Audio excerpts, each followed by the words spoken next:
We are talking with a police negotiator on this episode, so there is a trigger warning for discussions around suicidal ideation. As a negotiator, the number one function and role is to preserve life.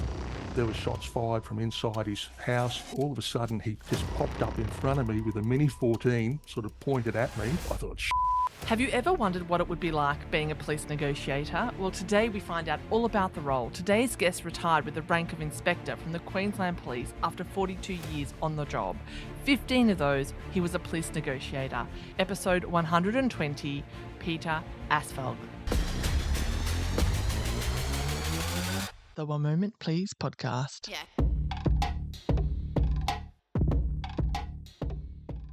Hi, Fiona, how are you? I'm good. Welcome to the podcast. You're very first. Outstanding. Thank you. I'm looking forward to the opportunity. Well, I've got you in. You came very highly recommended by a good mate of mine, Keithy Banks. And look, he's a wonderful fella. So look, I would take his recommendation on board as being outstanding. You were in the Queensland Police Force for decades, 42 years, I believe. Absolutely, yeah. 42 years with the Queensland Police Service. What year did you enter? I started the academy in January of 1980. Okay, wow. So, right, early 80s? Absolutely. January 80, I started as a cadet. So I finished high school in 1979, and then I started an 18-month cadetship in January of 1980. And during that 42-year career, you did 6 years as a prosecutor in amongst obviously everything else and 15 years as a police negotiator. So I do want to get into that with you. Why did you want to be a copper in the first place?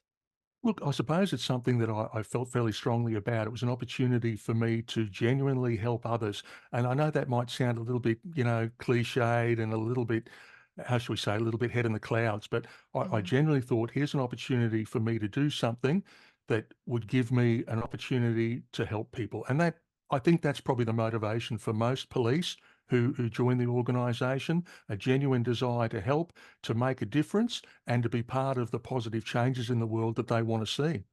Mm. Well, you certainly were in the force for a really long time. I mean, you left at the level of inspector, so very distinguished career. Considering you started in the 80s and you were a very green police officer at the start, there's a lot of discussion and publications, and I know it's been talked about a lot in the media in terms of the corruption in regards to the 80s in the Queensland Police Force. How did you sort of dodge that and Look, avoid that? I suppose I was very lucky in the sense that being a constable for the first 5 years and then getting promoted to constable first class and then senior connie prior to the Fitzgerald inquiry, the bottom line is I probably wasn't exposed to any of those things. If things were going on at a higher level, it certainly wasn't something that confronted me on a day-to-day basis. So I was probably largely oblivious to any corrupt activities that were going on. So ignorant bliss, if I could say that. Sometimes that's the best way to go, isn't it? Ignorant bliss. Mm. I try to live my life a lot of that, and then was it take the red pill? What's the Matrix thing? You take the red pill, and sometimes you wish you didn't take it. Absolutely, yeah.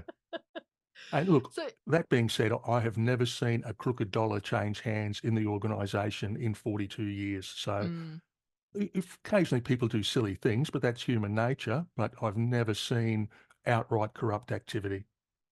it's interesting because when I had Keithy Banks on here on the podcast, he was talking about obviously getting, for those that haven't listened to that episode, he was an undercover drug squad officer, so was dealing with the seedy underbelly of Queensland. And some of the stories that he told on the podcast were just outrageous, really. So, considering you dodged sort of all of that, what then was the next step? You were on the beat as a copper on the Hmm. what do they call it? Street? What do you Just call it general when you? duties policing. Yeah. Okay, all right. You can tell I've got no idea what I'm talking about when it comes to the policing. No, So, that's fine. so you're doing general duties policing, and then what did you go on to do? Okay, from there, I moved into the prosecution field. So Mm. it gave me the opportunity to do a fairly intense law study within the police service. And then I represented the police case for summary trials and for committal proceedings in the magistrates court. So pretty much day-to-day court activity, doing battle with solicitors and barristers from around Brisbane and also up in Cairns. I got transferred to Cairns in 85, where I prosecuted there for a number of years before I returned to Brisbane.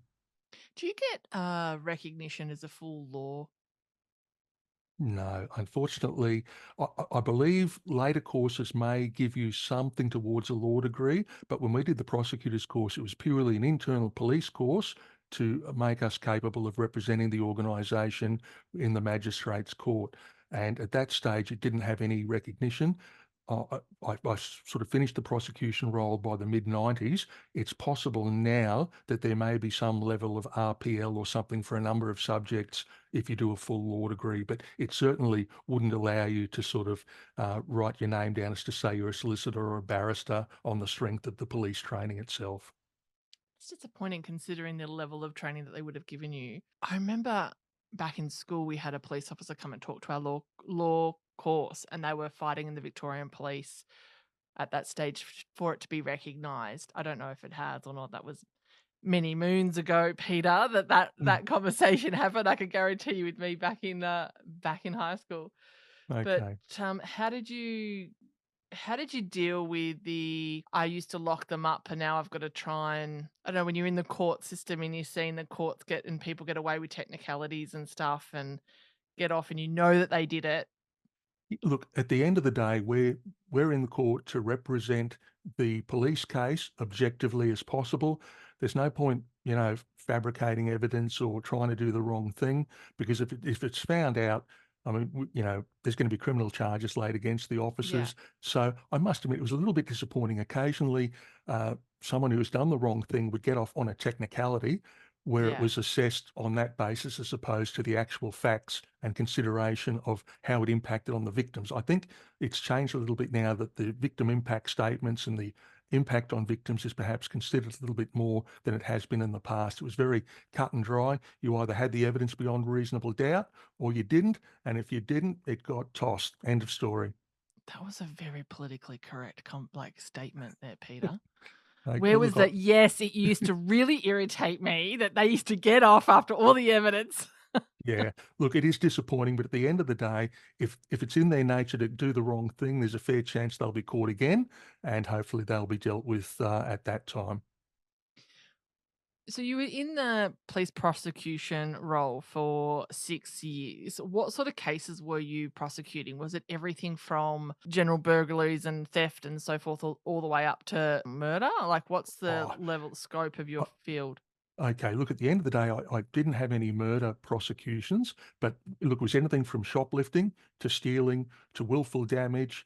I did do committal proceedings for armed robberies, for example. I did the Mad Dog Cox committal.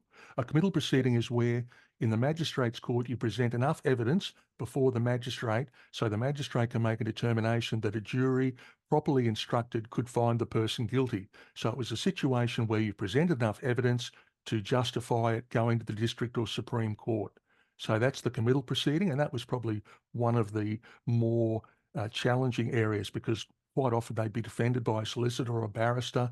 They'd be cross-examining the witnesses as part of the process and attempting to discredit them. So in the magistrate's mind, was he wasting the time of a judge and jury at some future time by committing the defendant for trial to either district or the Supreme Court? So that was fairly intense. But that being said, equally a summary trial, if a person was behaving in a totally or with great incivility in the public and upsetting people, they can become quite hostile and aggravated. So it can be quite contested in a summary trial over street offences. So look, every day was a bit exciting. It was always a bit different, and there was always lots going on.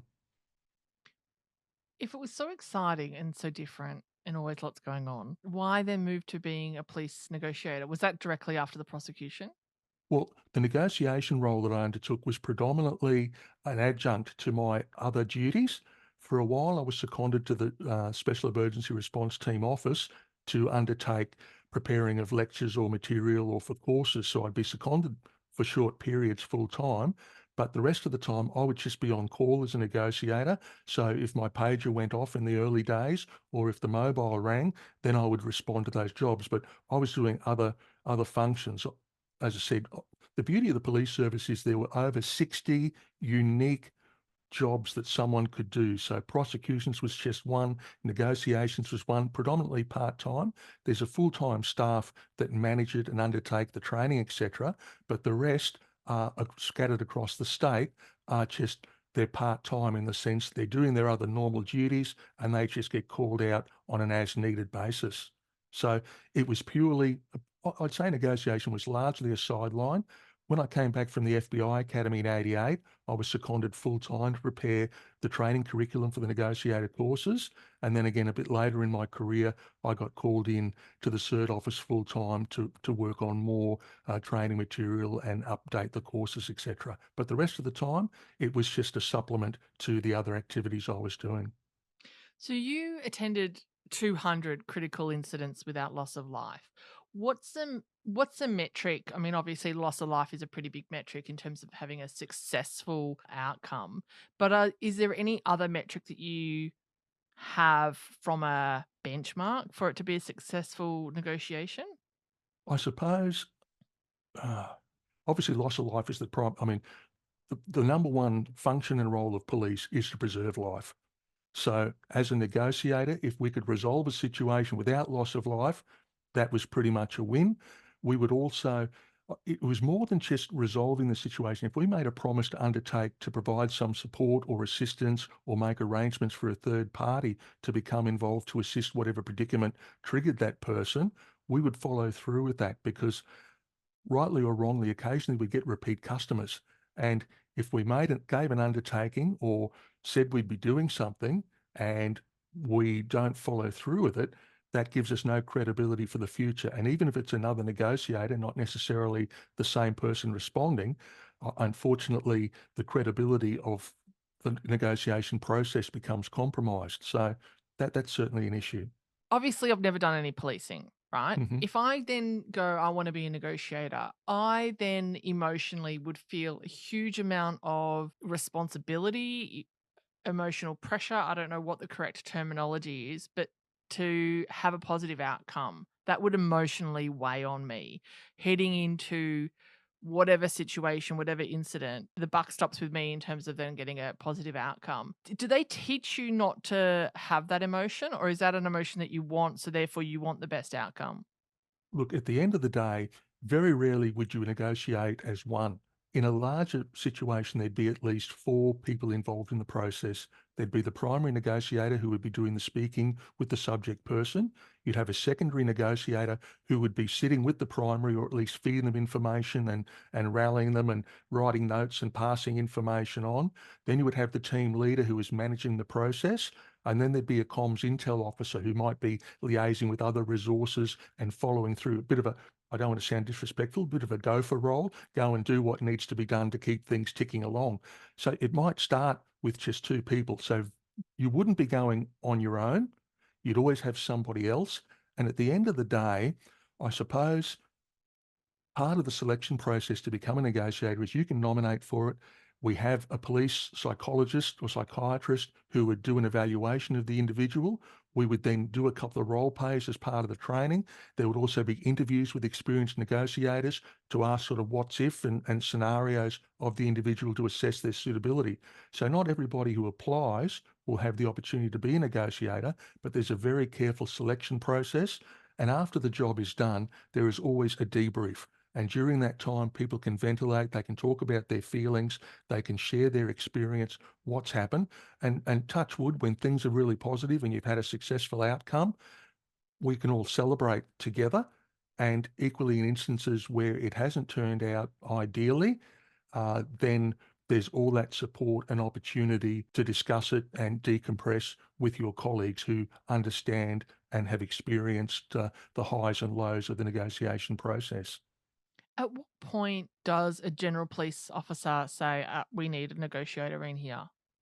What's that tick point? Okay, quite often it would be if somebody starts climbing the Story Bridge, if someone's standing at the edge of the, mightn't mean much to a Tasmanian, but uh, just any I'm new bridge to structure. Tassie. I'm new to Okay, Tassie. okay. So at the end of the day, if someone's climbing a bridge, if Yeah. someone's on the edge of a cliff, if someone's barricaded in a house with hostages, if shots have been fired and they're inside a building, if bank robbers have been caught, before they leave the bank. So it's really determines the seriousness of the situation. That being said, quite often the first responding general duty officer will start talking to the person if they're climbing the bridge structure or on the edge of the cliff. And The negotiator won't just swoop in like an eagle and take it over. They will support that officer as if they're feeling comfortable and they have a bit of dialogue going on and there's a rapport being developed, we will virtually act as a secondary to the officer who has initiated that contact. If they want to opt out, we try to do that discreetly, or we might give them the opportunity to introduce the negotiator as somebody who can further assist that subject person. Are general police given some in their training some form of negotiation skills? When, uh, when the negotiation training team, they will often go to trainee constables before they get sworn in, and there might Yeah. be a day presentation. The CERT team might present and talk about what they're capable of doing. Equally, the negotiators would go in and give a brief outline as to how, when, where's, and why's, and what can be done in the initial stages. It doesn't get too in depth. It gives a little bit of an idea just to say we are a resource that's available, but by the same token, don't feel that you have to stand back and say nothing if you are comfortable to move forward and engage that person. I suppose the thing we try to impart is if somebody is intent on suicide or they express suicidal ideation, a third party can't make that happen. It's always that individual person's choice. So even in the case of a negative outcome of a negotiation or initiating contact, at the end of the day, there is nothing that can be said or done to convince a person to commit suicide. Ultimately, it is their decision. So I think that gives people a little peace of mind. Mm. How do the negotiations differ if it's a hostage situation compared to somebody that's just barricaded themselves in a house and with a O- firearm potentially and not wanting to come out? Okay.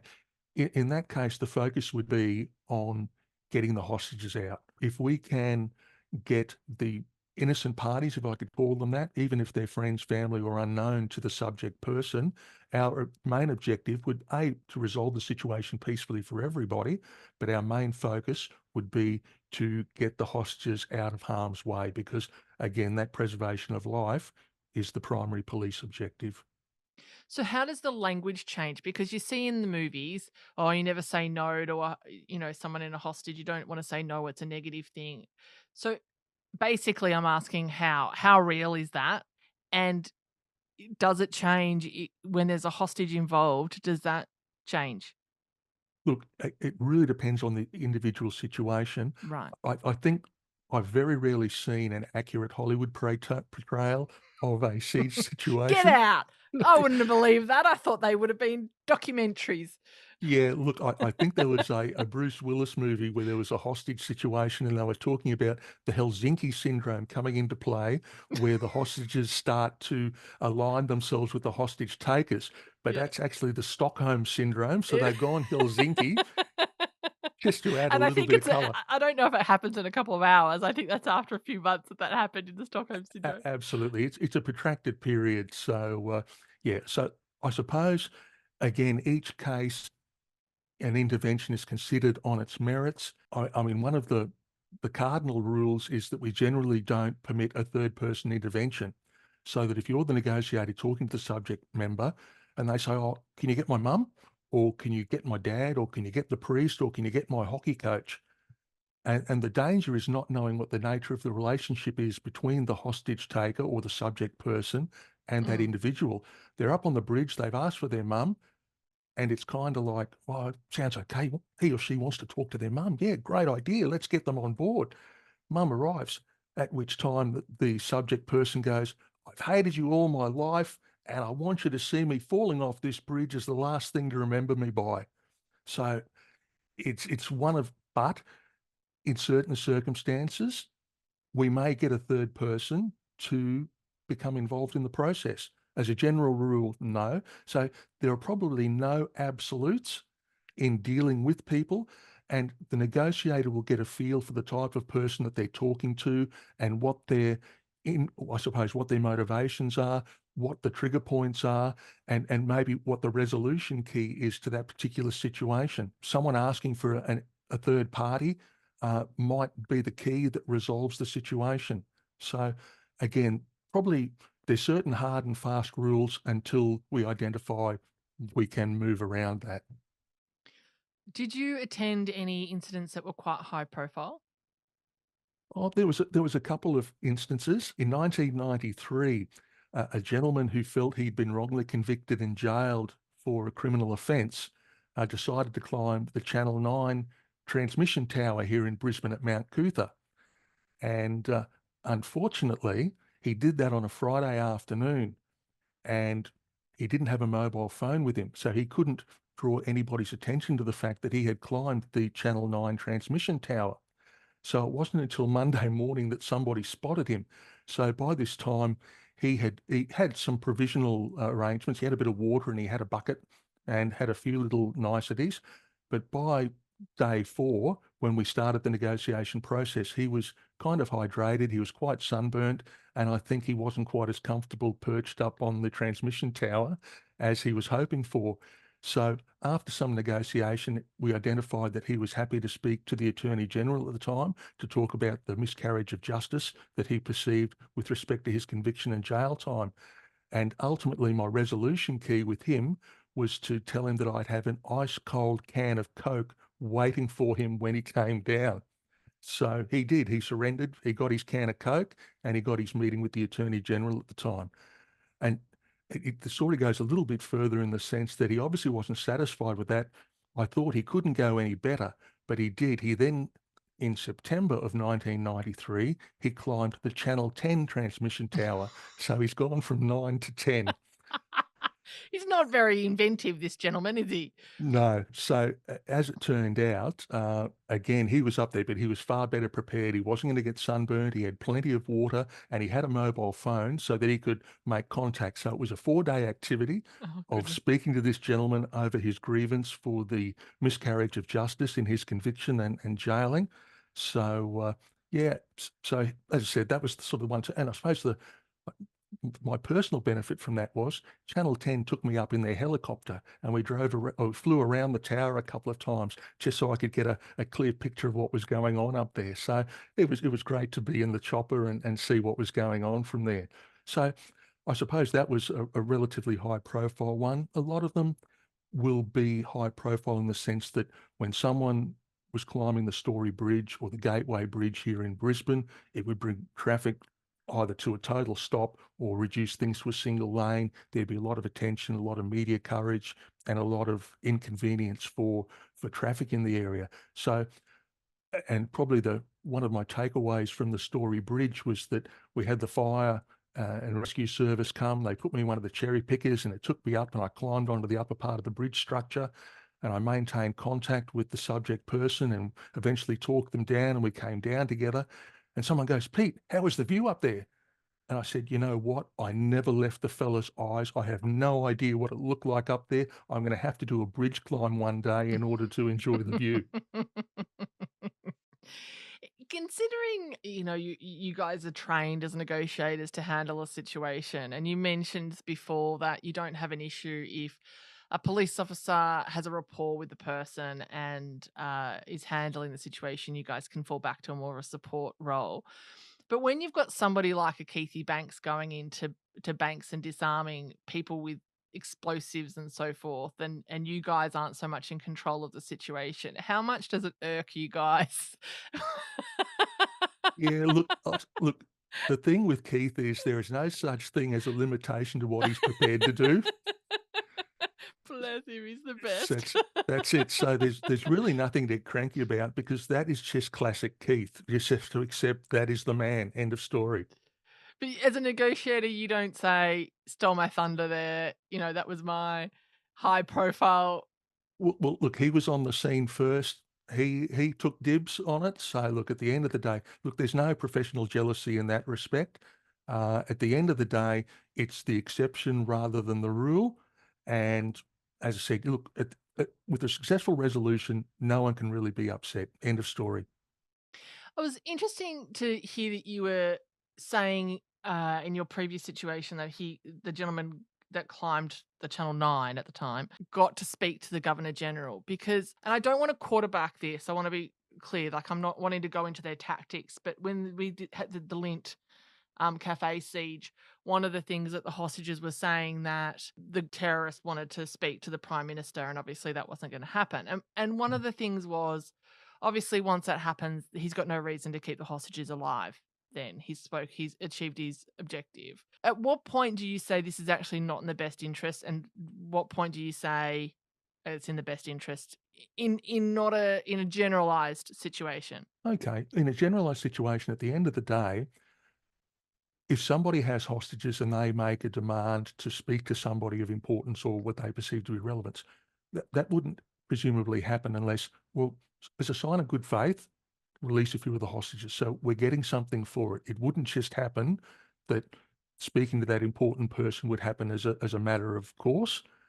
The pros and cons would be very, very carefully evaluated.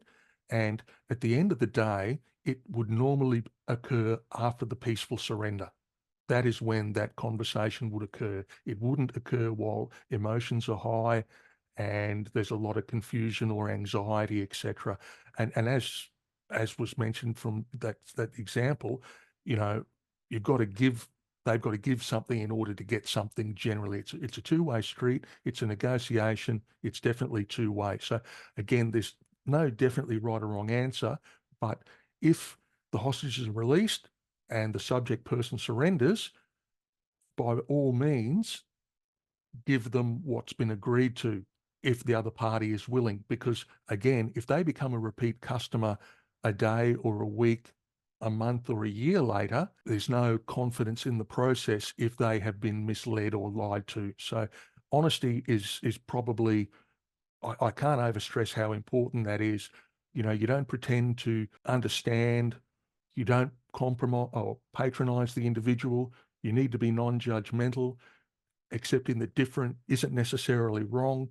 Don't pretend things will get better. Look, when I've spoken to somebody who was suicidal, got to be totally honest. They will share things with you that are sometimes scary. They perceive that their life may be over shortly, and they will share their issues, their grievances in such an honest and forthright way. It's almost scary. You think you'd almost wonder whether your intimate partner would share in detail what these people are sharing with you as a negotiator on occasions.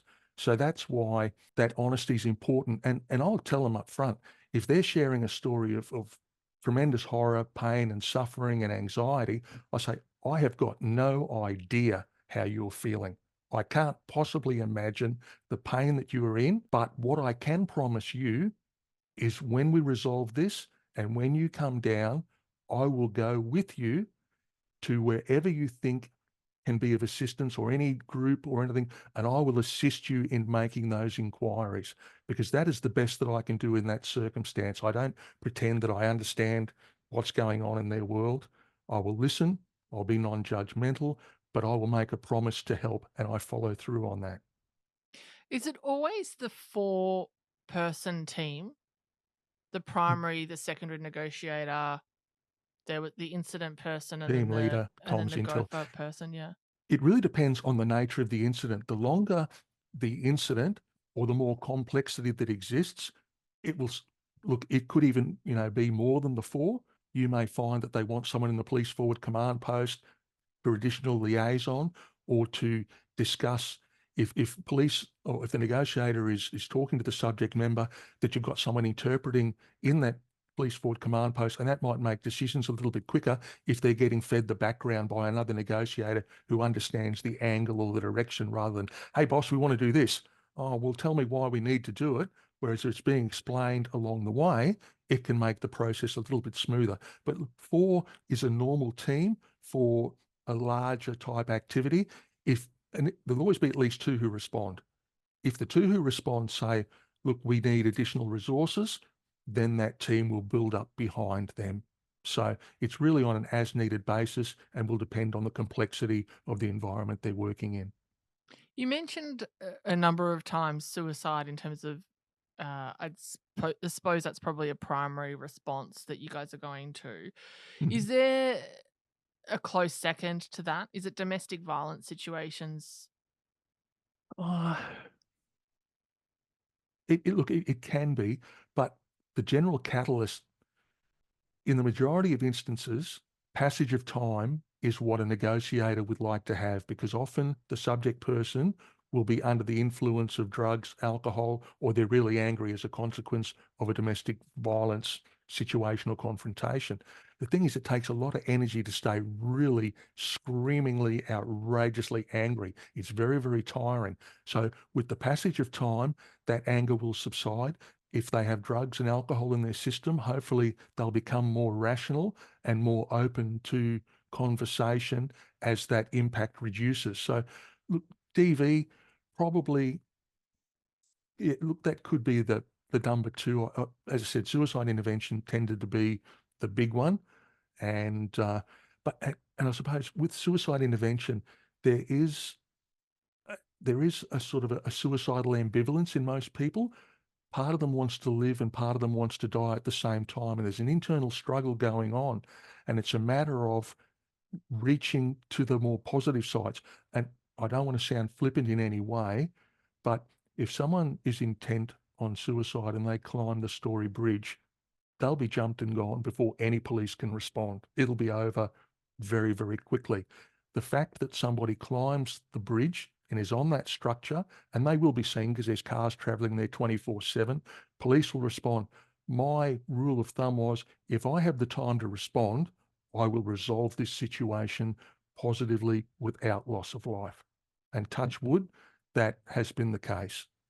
So 200 incidents that you've attended, no loss of life. The loss of life would probably be the one thing that would be the heaviest to deal with. But considering that hasn't happened, are there incidents that sort of stick out in your mind that have stayed with you? I suppose that there has been a few incidents. There was a, uh, a sort of a siege situation at a home where, when Channel 10 was going through a lot of issues with Christopher Scaife at the time, financial issues and woes and sackings, there was a cleaner who hadn't been paid for 6 or 9 months or something and was in dire financial stress. And I don't know if it was a drug or alcohol bender, but there were shots fired from inside his house. Police were called. We put a perimeter in place. And at the time, he either didn't have a phone or had pulled it out of the wall, or there was no means for communication. So, as part of the negotiator equipment, we have a set of speaker microphones. So, on a cable, we can run them out to around the stronghold so that we can speak to the subject member, and the built-in microphone, if they respond, we can hear them. And I was moving forward with a couple of the CERT guys for support to sort of position one of these speaker microphones in the yard of this fella's house. And all of a sudden, he just popped up in front of me with a Mini 14 sort of pointed at me. And I thought, shit, it wasn't what I was expecting. And as it turned out, he sort of retreated back, went back into the house, and we were able to continue on from there. So, yeah, I must admit, I probably, yeah, the old sphincter tightened a little bit as a consequence of that experience. And th th there's been a few other, and I suppose when you feel that the negotiation isn't going particularly well, there might be an opportunity to either give it to the secondary who's sort of prepared if you feel it's just not working for you. But when you feel that it's not working, that can be very stressful, because you'd like to think that you're doing your best.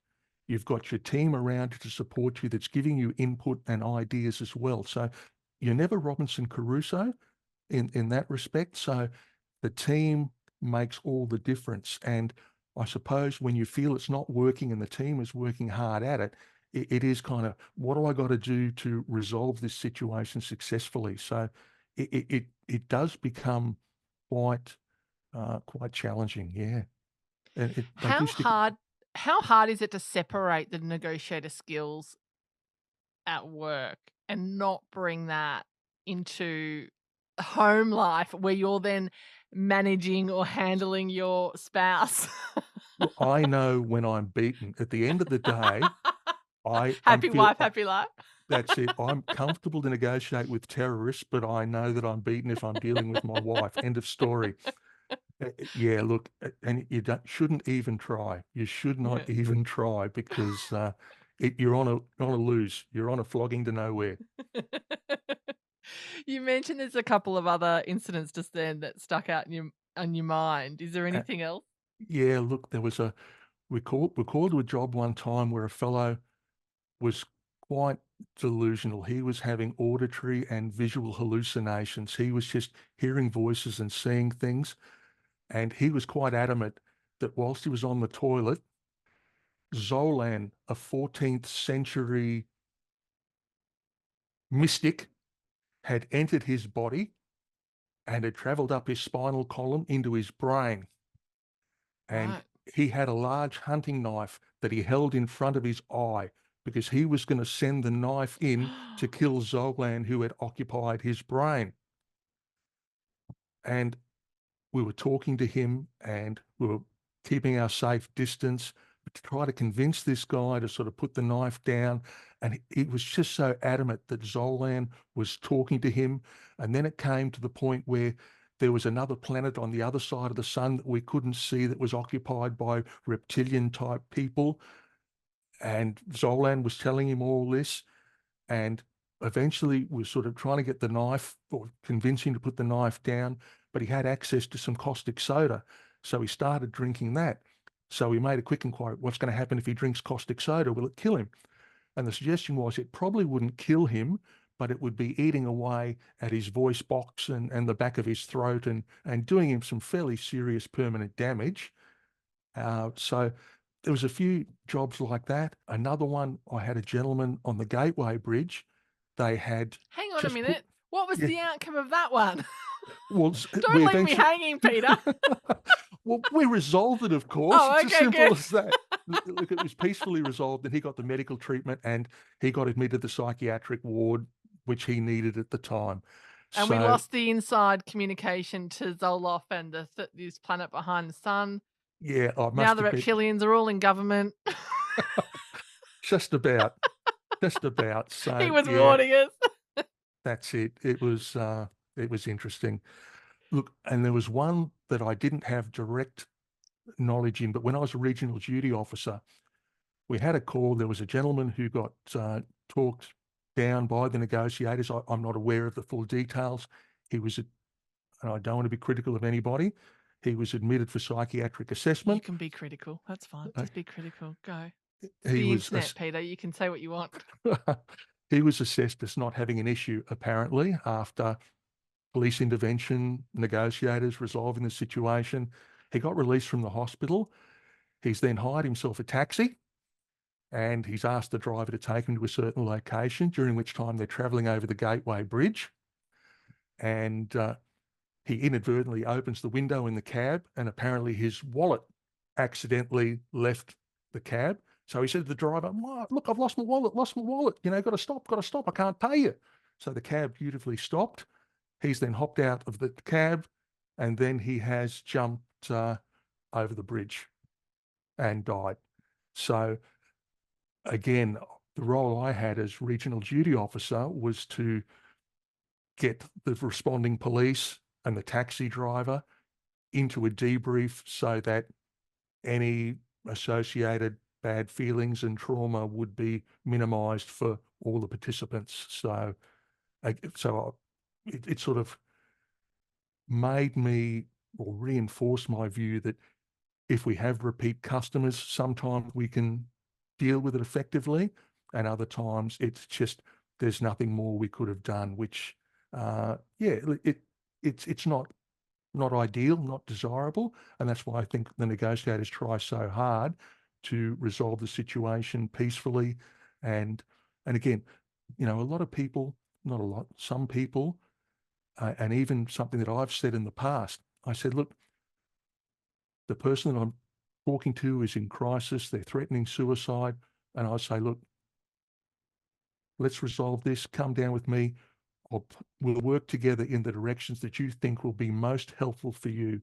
But I said, with all due respect, and this is no secret, if you decide in a week or a month or 6 months or a year that your life is still so painful, I'm not going to be following you. I'm not going to be able to stop you at some future time.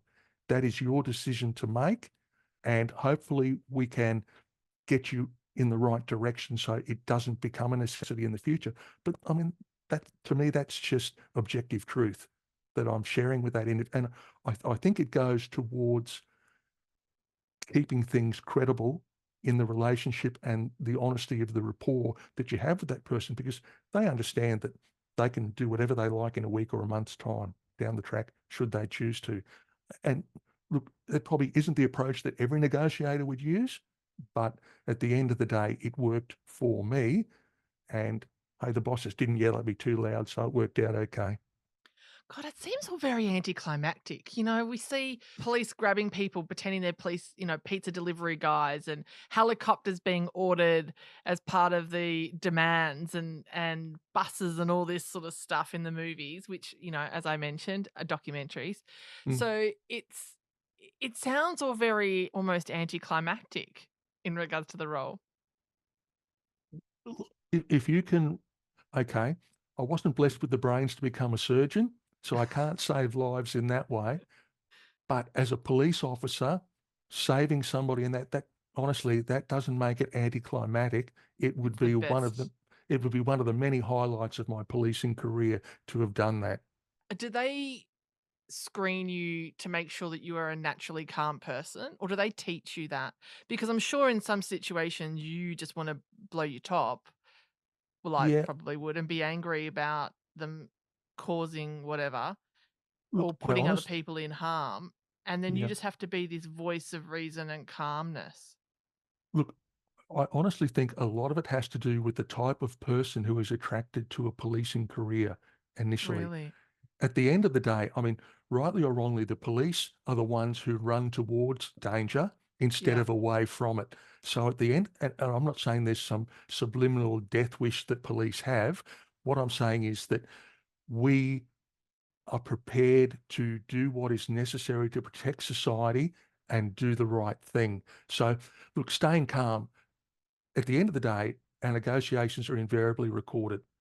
So if it does go wrong, and in the coronial inquest, there's a recording of Pete going off his tits, screaming and carrying on and getting aggravated and all excited and abusive or threatening or whatever. That doesn't play well. So at the end of the day, I think staying calm, I suppose personality trait to a degree, the fact that you need to be professional, that you're representing the organization, and the fact that it's nothing personal. You could probably bump into some of the people that you negotiate with in the pub on a Friday night and have a drink with them. It's nothing personal. So without taking personal offense to it, just deal with it as best you can.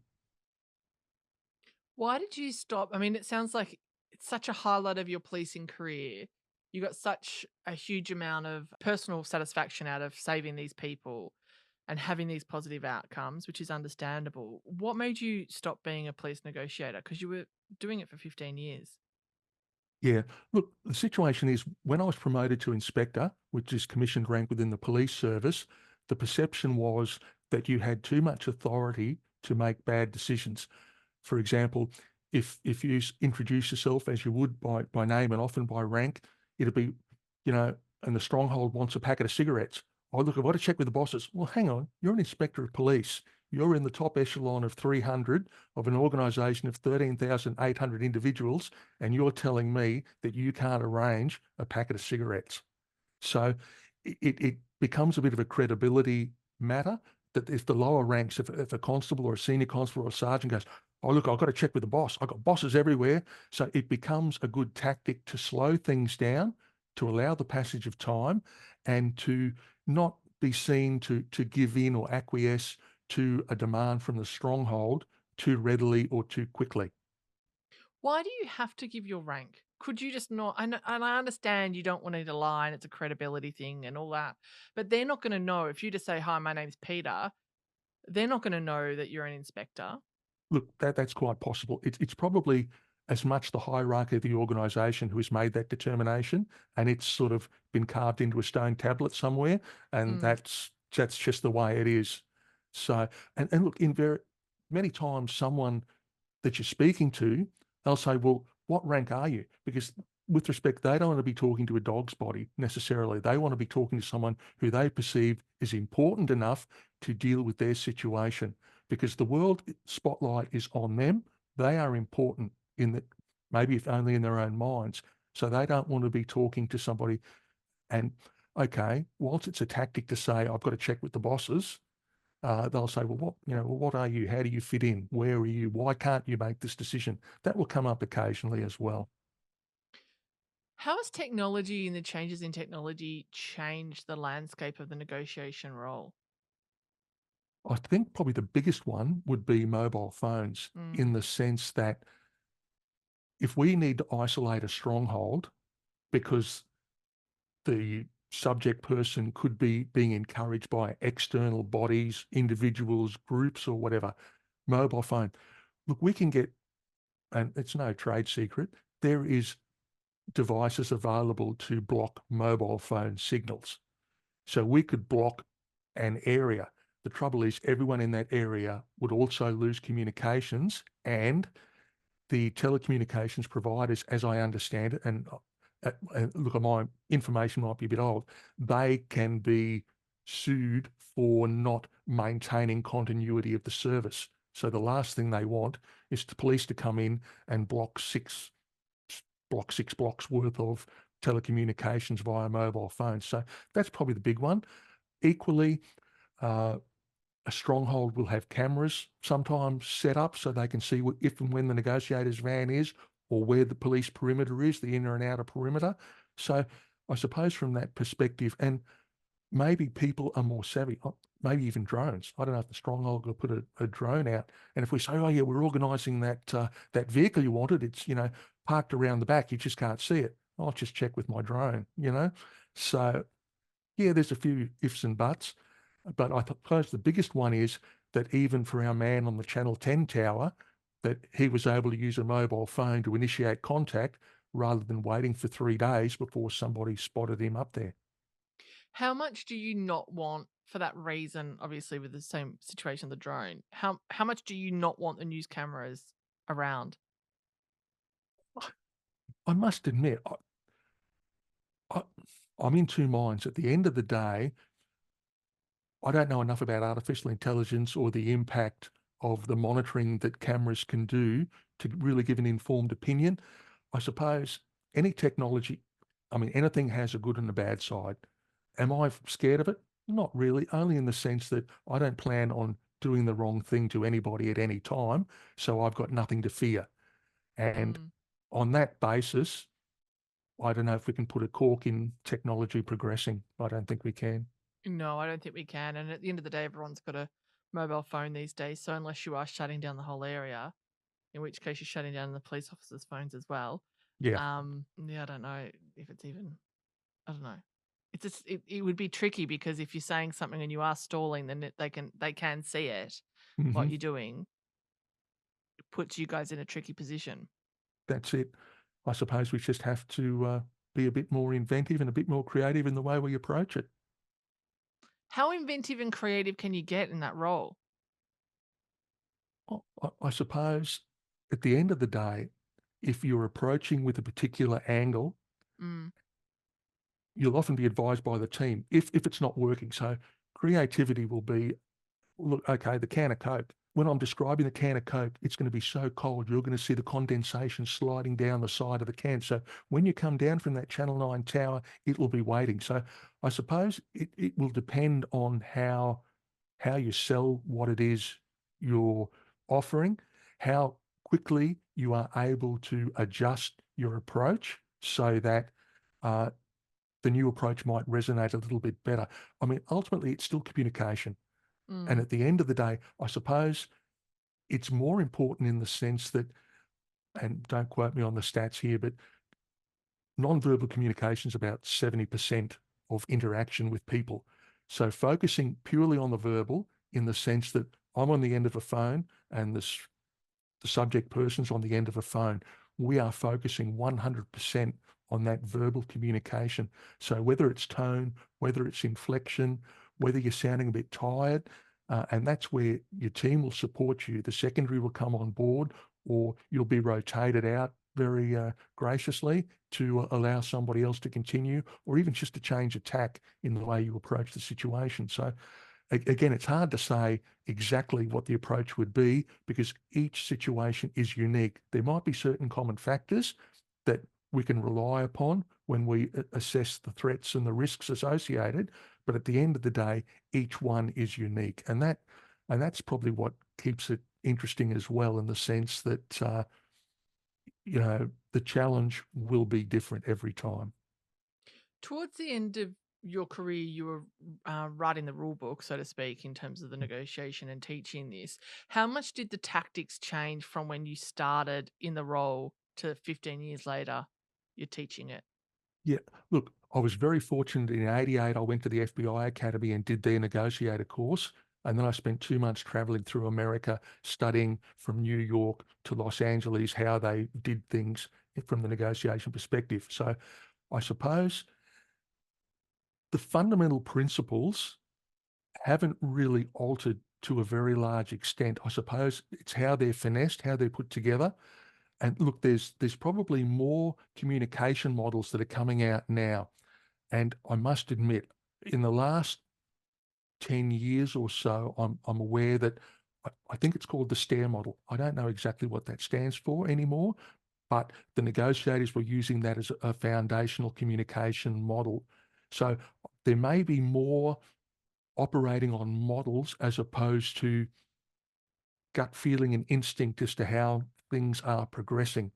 And I wonder whether that's just because as an organization, we tend to like to formalize our processes more and provide policy guidelines and procedures that allow A, it gives guidance in the first instance, and B, enhances accountability to an extent, I suppose.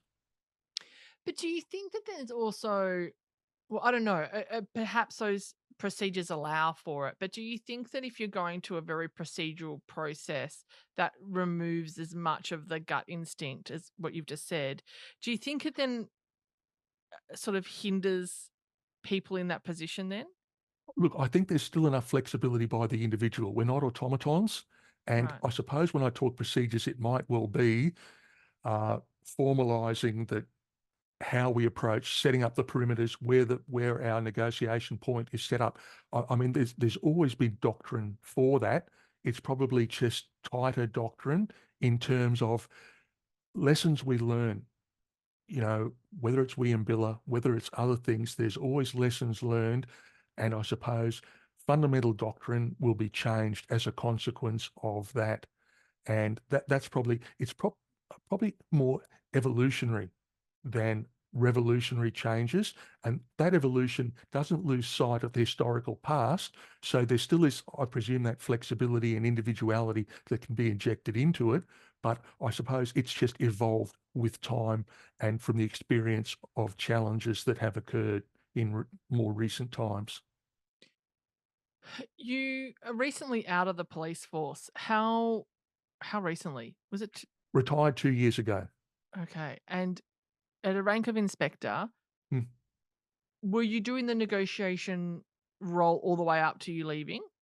No, I probably finished the negotiation role by year 2000, Mhm. but I was afforded the opportunity to be an instructor on negotiation courses up to and including 2005. So I didn't totally absolve myself of that activity. I wasn't allowed to operate in the role of a negotiator anymore, but I still maintained a keen interest in their development and their activity. And if they needed role plays during a negotiated course, they do a significant number of role plays with different scenarios. So look, there's nothing better than going into a stronghold and pretending you're the bad guy, and you've got the rookie negotiators there, sort of clashing swords. So yeah, it was a lot of fun too. So when you stepped out of the negotiator role, what did you do in terms of your career?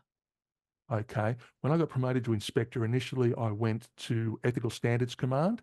So I was involved in internal investigations. Then I transferred to Cairns as a staff officer, the assistant commissioner. Then I returned to Brisbane at Ethical Standards Command. And then I secured my Churchill Scholarship and I travelled to the US, Canada, England, and the Philippines to study noble cause corruption. And then I'd had a brief career break going to Iraq for 12 months to train the Iraqi National Police in democratic policing principles. I rejoined the police service as a constable in 2009, and then I got promoted. Hang on a minute. Yeah, You left, you were at this inspector level, and then you had to rejoin as a constable. yes, Okay, so let's take a step back. Because I wanna touch on that. But first of all, I wanna understand what is noble cause corruption and how is it different to normal corruption? okay. Noble cause corruption is when police will disregard policy guidelines and procedures to do what is in the best interest of society. There is no financial or other gain open to them personally.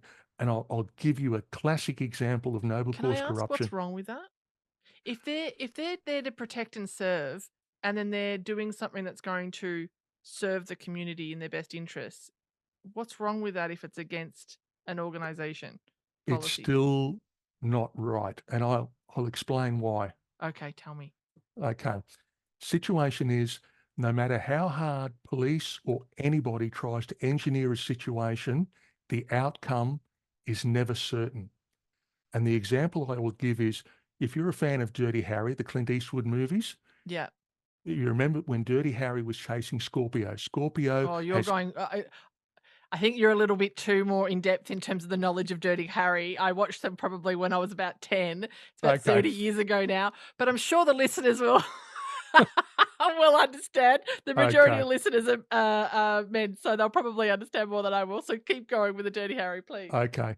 So Scorpio, a psychopathic, crazy bloke, has kidnapped a 12-year-old girl, Anne Mary Deacon. He's buried her alive, and he demands, I think it was $200,000 from the city of San Francisco in order to release Anne Mary Deacon. Dirty Harry makes it his mission. He gets the job of delivering the money to Scorpio. As it is, he goes to deliver the money, but Scorpio scarpers, gets away. Dirty Harry, Clint Eastwood, makes it his mission to track Scorpio down. He eventually tracks him down to a football field. Dirty Harry pulls out his 44 Magnum, shoots Scorpio in the thigh. Scorpio goes down like a bag of crap. Dirty Harry waltzes up to him. Where's the girl? Scorpio very bravely, get effed, I'm not telling you. Can I use the F word? No. Yes, you can. Okay, get fucked, I'm not telling you. Where's the girl? Get fucked, I'm not telling you. Dirty Harry then gets the heel of his boot, puts it into the wound of Scorpio's thigh and twists it from side to side and tortures him to find out Anne Mary Deacon's location.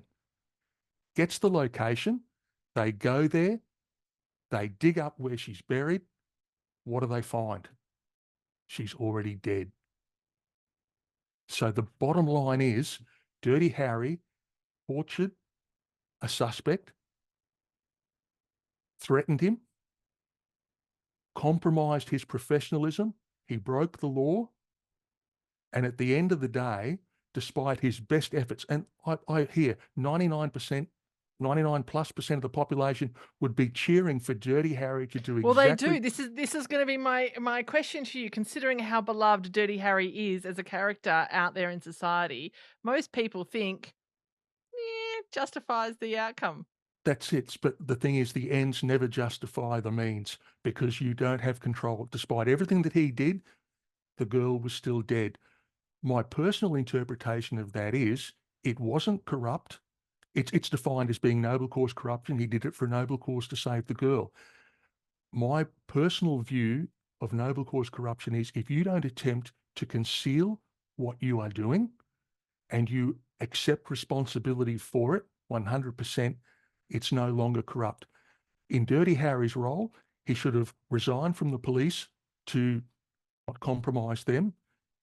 Should have pleaded guilty before a judge and jury, or even pleaded not guilty, put it before a jury. The jury would have said not guilty. He would have been discharged and made $10 million selling his story for the movie rights on what he did. So I think noble cause corruption is the vexing thing where police will bypass policy guidelines and procedures for no personal gain. So it's not economic and there's no benefit to do what they feel is necessary to protect and do the right thing by the public. And the good part is that the public generally are sympathetic to that, but that doesn't absolve the officer of doing the wrong thing. And as much as there is sympathy for noble cause corruption, It really can't be tolerated. It should never be accepted because the outcome is beyond the best and most honourable intentions of the individual.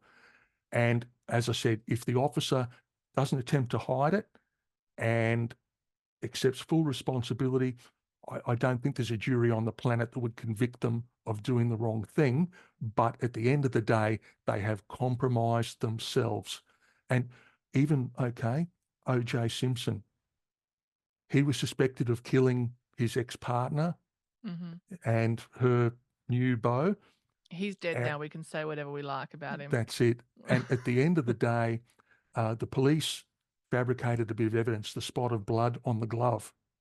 Detective Furman, who did Did that, they fabricate that? yes, So is that he why the defense knew that it wasn't gonna fit? Because it correct, wasn't his glove? I never correct. knew that. Yep. So Detective Furman, he actually, when he was in the witness box, he took the fifth, the right to silence for self-incrimination, when it was Mhm. put to him that he had fabricated the evidence and put the spot of blood on the glove. So again, there was no benefit to Detective Furman other than potentially to secure a conviction against a guilty person when the evidence was a little bit iffy. So that's fundamentally noble cause corruption, where police will do the wrong thing for the right reason to secure what they perceive to be in society's best interest. Oh, look, it's a fascinating area. I worked at internal investigations. I'm thinking, why do these fundamentally intelligent, bright people who know the law, why are they prepared on occasions to do the wrong thing? And rightly or wrongly, there's such a high level of public sympathy and Mm. understanding. I mean, look, at a personal level, if I'm told we've got a terrorist in that room who has set a bomb that's going to kill 10,000 people, Pete, I want you to go in and interview him.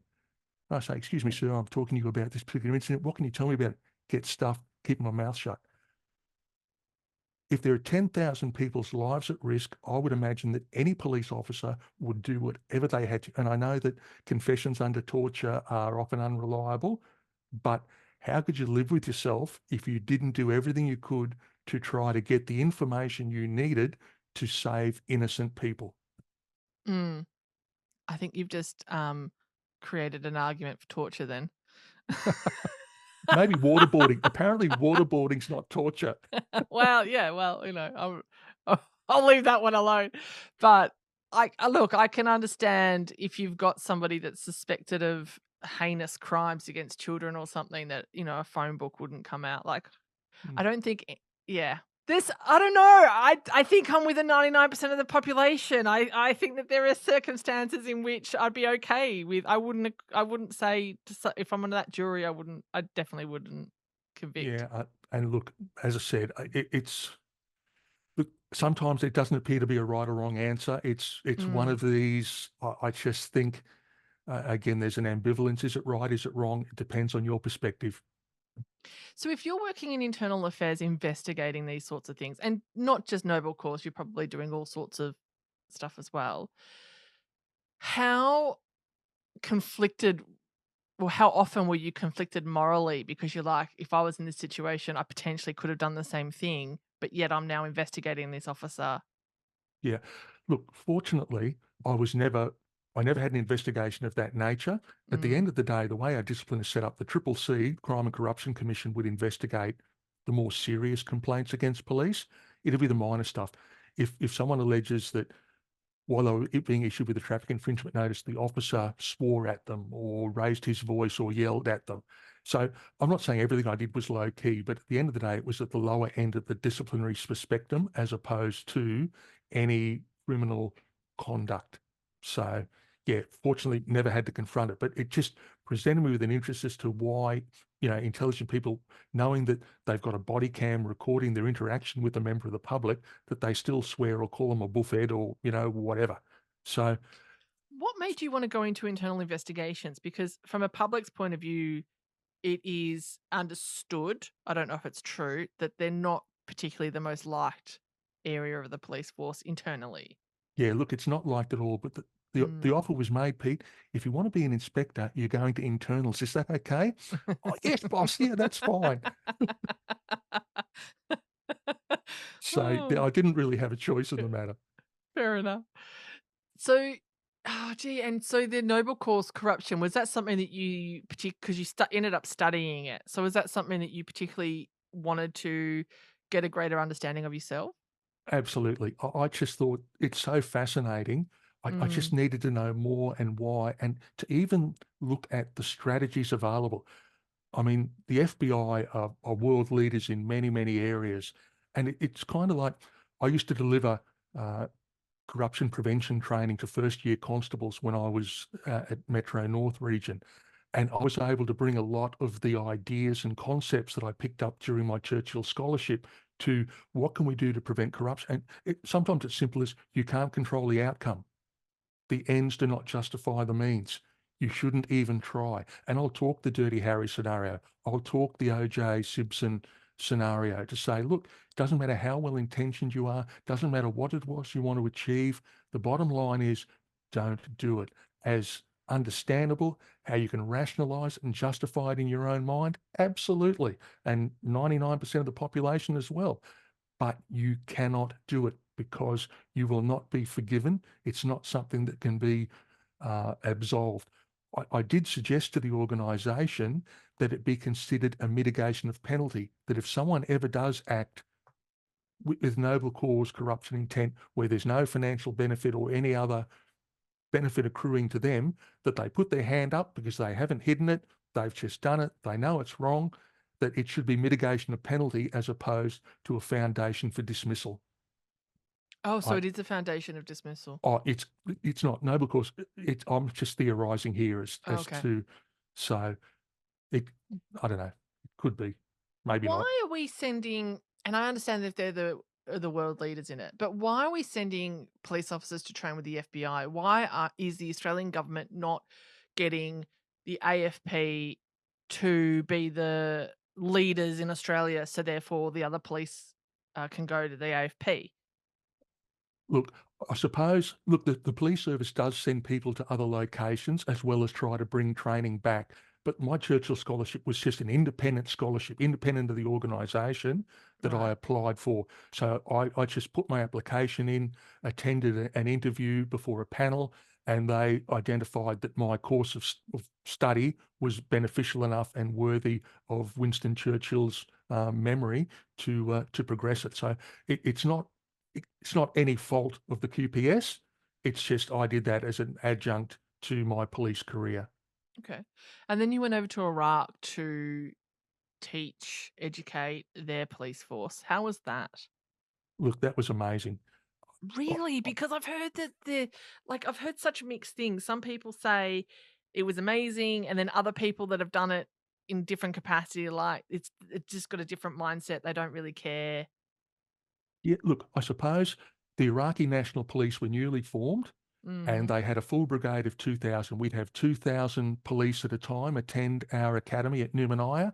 We'd have 70 instructors on site at any point in time, and we had to run 3 class shifts per day, 4 hours of theory and 2 hours of practical exercise to reinforce that over a 4 week period. So again, teaching through an interpreter, fantastic challenge, and even the nuance of conversation and discussion. We had PowerPoint presentations, but a third of the students couldn't read or write because Saddam would try to keep the Shia, no, Sunni, no, Shia majority ignorant, so they couldn't rise against him. So talking to the students and relating to them, you could just see their eyes light up when you're talking with them and explaining democratic policing principles. And some of the classics, we did a module on juvenile crime, and I'm explaining about, recidivist juveniles and graffiti and stealing cars and all that. And the students sort of, they talk to the interpreter, Mr. Peter, uh, we do not understand. If a boy misbehaves in Iraq, we tell his older brother, and his older brother hits him, and he does not misbehave again. No problem. So it was just so lovely to hear the and again, I don't want to sound disrespectful in any way, but we talk about domestic violence and coercive behaviour and how men will act inappropriately towards women. Mr. Peter, in Iraq, there is no need to hit your wife. She obeys willingly. There is no need for argument. There's no discussion. Everything's fine. They couldn't understand the concept. I'm thinking society was just so different, and Saddam limited the internet and sort of interaction with the world. So, if I could describe them as pleasantly naive in many respects. So it was a wonderful experience in I don't know Iraq. if that later examples are pleasantly naive. Oh, I think that's sorry. Sorry. I think I might pull you up on that one, Peter, but I Yeah, understand the naive, like, the difference in the cultures and the yeah. But yeah. So, and look, it was interesting during winter when it would rain. It would collect dust on the way down, and you have little spots of dust on your uniform if you were walking out. And when it did rain, the oil was so close to the surface in our compound, there was all about 3 inches of gravel, but the water wouldn't dissipate because the oil stopped Oh, leaching into the wow. ground. And it'd be 50 plus degrees with zero humidity. So you'd go for a run or a jog in the afternoon and you're dry. You're not sweating in any way until you go back into your air conditioned room, and it's someone's like you've stepped under a shower. You just start perspiring and sweating, but it just evaporates instantly in 50 plus degree, zero humidity environments. So there were many interesting things in Iraq, and yeah, and lots of good people, lot of good police or ex-police over there teaching and giving back democratic policing principles to a place that had been under a totalitarian regime was just an amazing experience. If you at the level of inspector, what Mhm. made you get out and then come back at a constable level? I didn't have a choice. I actually had enough long service and recreation leave to cover a 12-month leave of absence, but the service wouldn't grant me that and wouldn't approve secondary employment. I'd still have to have approval for secondary employment if had a 12-month leave of absence. So, unfortunately, in the early part of the Iraq War, a lot of the CERT guys got paid big money to go over there, so they resigned from the Queensland Police Service. So they decided they didn't want people leaving anymore. So they wouldn't approve anything. So after 26 years, I resigned my commission, went to Iraq. I had a good meeting with Bob Atkinson, the commissioner at the time, and he was very pleasant and wonderful guy. And said, "Oh, Peter, if your contract falls over early, we mightn't be able to take you back, or if you come back in a week, we mightn't be able to take you back. So it's a big risk." And I said, "Well, a lot of people can talk about wanting to make a positive change in the world, but I thought here's my opportunity to be actually part of it." So going to Iraq for the 12-month contract, then I came back and the service assessed my suitability to become a police officer for 6 months. Then I went back to the academy and I did my 2-week race program to pick up the changes in legislation while I was away. So And then when I you're was going back through the academy, do you have to go through the full fitness standards, like full as if you're like a complete green, never I been in? look, they drug tested me. They taught me the new legislation, schooled me up on the driving policy and a few other things, but then I only did a 2-week course, not 6 months or 9 months. So 2 weeks just to catch up on changes since I left. And then I went to Anala as a first year constable. I was in it, that was in 2009. I was a first year constable there in 1982, the first Where's time. Anala? Yeah, Nala. Where Great. where's It's Nala? a suburb on the southern side of Brisbane. Oh, okay. All right. Durack, yeah, sorry. So Anala I Station. thought it was some random island. Sounded like it No, was no, no. A suburb of unheard of. Brisbane, I'm happy to say. And I had a wonderful time there. The people were great. And you rarely get a chance to reinvent yourself at base level of the organisation. And I never regretted it the first time. But when I went back there, I had a sense of enthusiasm and foundation knowledge. I just loved it. I had a mentor, Paul Woolards, registered number 17816, hell of a nice guy. So here he is. And some of the people there was, "Oh, sir, no, Peter," it's because they knew that I'd been an inspector previously. So I had a good 12 months at Anala, and then there was an application for expressions of interest for inspector again. I applied and was successfully promoted. So I keep telling everyone, Anala is the best training station in Queensland. You can be a constable 1 year and an inspector the next. So it's really good. I'm I'm surprised that Well, I'm happy that they took in your previous experience and you could just leapfrog up back up to that inspector level. But I'm surprised that also that they didn't say, no, you're at constable now as per policy or whatever, you've got to go through the whole rank system again. Yeah. But no, so it worked out well. Oh, that's good. So this was what year? 2009? Yes, yeah, 2009, yeah. Okay. So then what are you doing in the police force from 2009 to 2 years ago? Okay, I started as professional practice manager at Metro North, so that was overviewing complaints that were made against police in Metro North and detailing them out for inspection and overviewing the process. Hmm. Then I was seconded to administration division. So at that position, I had a good opportunity to be the manager of the weapons licensing branch for a period. And then in 2013, I ran a firearms amnesty for 3 months on behalf of the Queensland Police Service. So I had a great team of people from weapons licensing.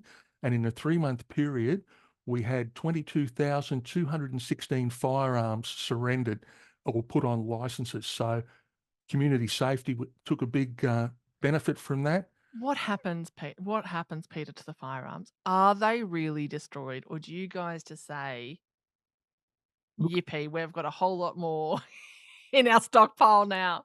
about 70% were actually put onto existing licenses. Oh, okay. They were just ones that people held on to, but never Mhm. put on their original license. So the amnesty allowed that to happen. About 10 to 15% were destroyed, and they were destroyed. I supervised a lot of the drop Bin. saws and things, yeah, Mhm. crushing them. So Mhm. did that for a bit, and then I went. There was a restructure in 2014, and I returned to Ethical Standards Command, but I went into the Integrity and Performance Group. So we were doing compliance and issue-based inspections across the state. So that was, again, fairly interesting. During the COVID period, we did a lot of inspections of places, hotels where people were being held during COVID, and checking on the border crossings to see that things are in hand there. And then I finished up at as regional duty officer, rotational shift work as an inspector for the Brisbane region, and managing any incidents that developed during my last 18 months, which was fantastic.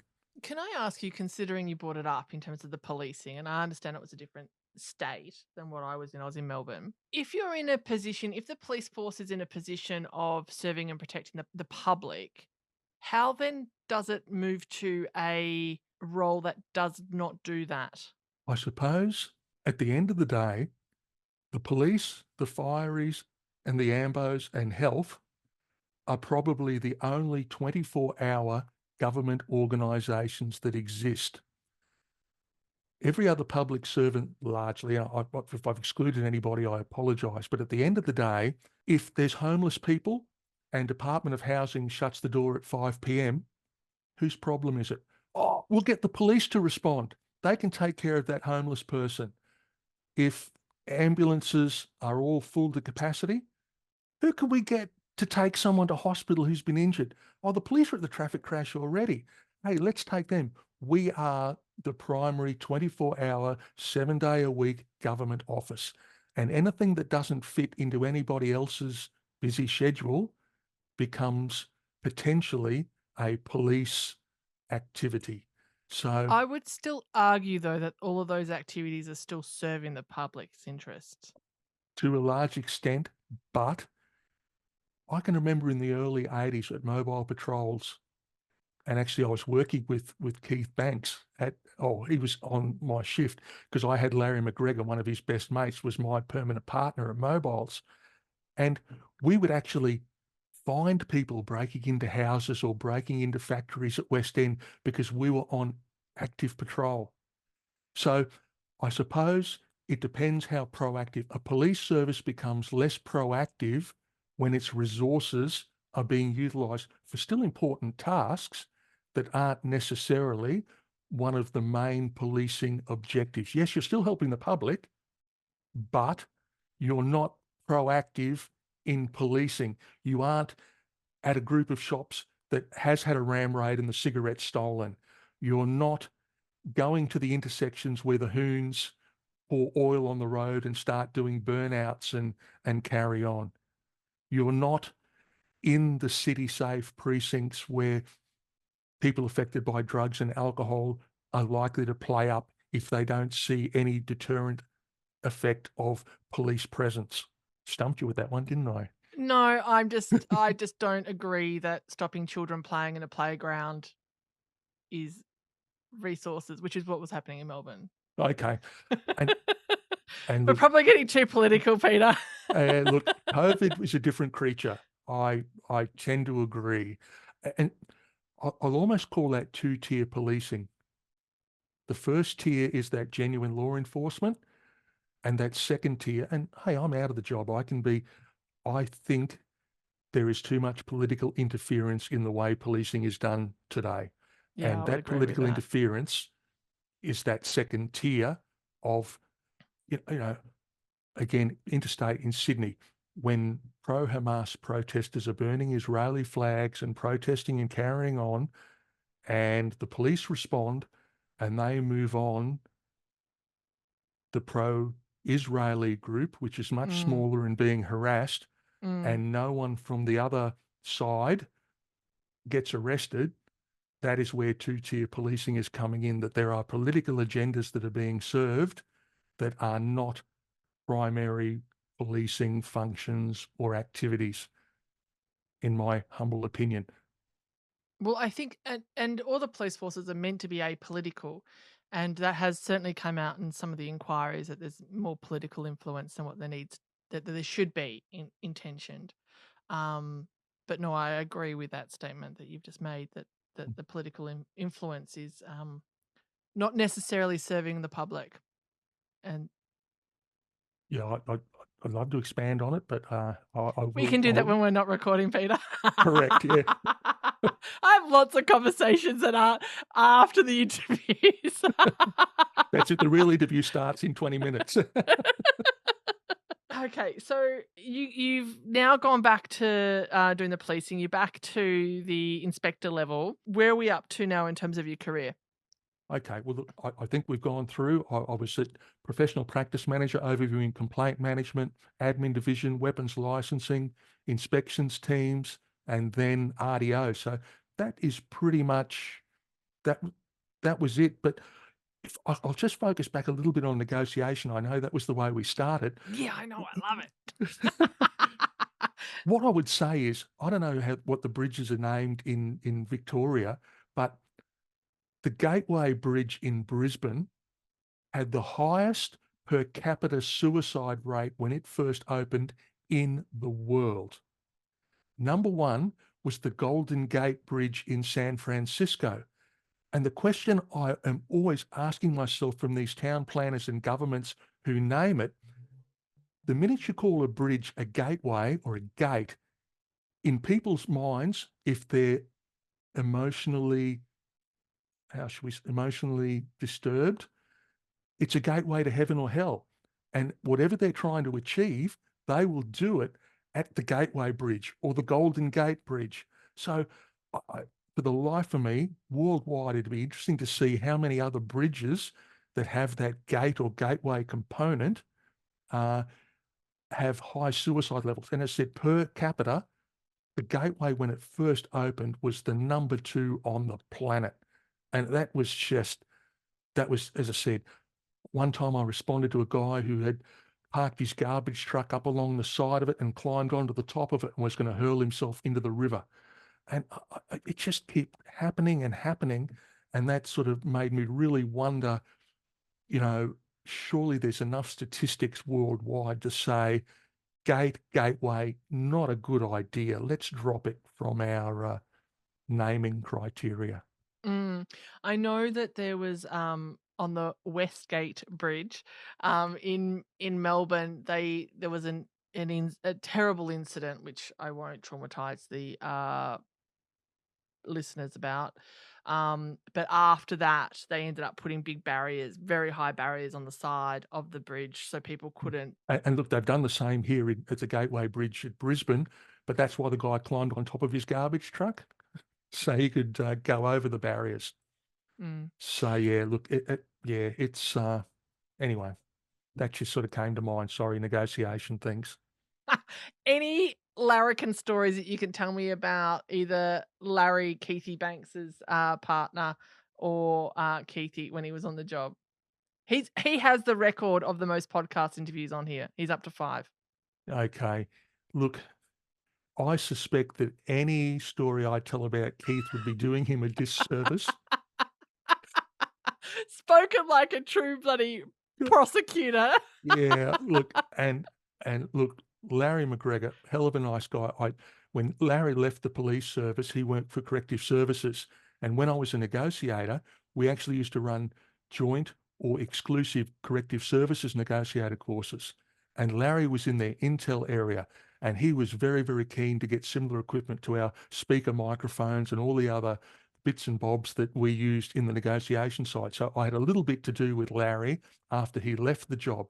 But I'm just trying to think. Larry was, and Keith, they were just such smooth operators that Still they, they just incredible. they just reeked. I mean, they would do covert activity, and then when they needed a break, they go to mobiles because in those days, and I still think mobiles was one of the best policing outfits ever. You had groups, sort of squads, well, I suppose areas, squads, patrol car mobs that were dedicated. They were hunters. They were proactively policing. They were out there. Whenever there was action, mobiles would be there. They were constantly around. You would see them. They'd be buzzing around like hornets. So the public knew that police were around. The criminals were I would imagine very constrained in not wanting to do the wrong thing because mobiles would be there in a flash. So look, great air. And it was great for Larry. His wealth of experience, same with Keith, his wealth of experience in the real world, in undercover and just general duties policing before that. I'm just so blessed to have had Larry and exposure to Keith in those early days because later on I joined the emergency squad in its early days when Keith was there, which was the Mm. forerunner to the modern day CERT team. So it was it was great. I was in the Army Reserve doing some training there, and then to do 2 days a fortnight with the CERT team uh, with unique pieces of equipment. It was great. Are you in the corporate world now? No, look, I'm happily retired. I focus on overseas travel with my wife and enjoying myself Oh, good on exclusively. you. I was just thinking that your negotiation skills in the corporate world would be invaluable. So if you ever feel like doing a workshop, let me know. Look, and there is that potential, but seriously, after 42 years of policing, I am very much enjoying my retirement and Well just deserved. enjoying life. Yeah. Well, thank you for coming on the podcast, Peter. I really appreciate it. My pleasure, Fiona. Thank you very much for having me. Greatly appreciated. The One Moment Please podcast. Yeah.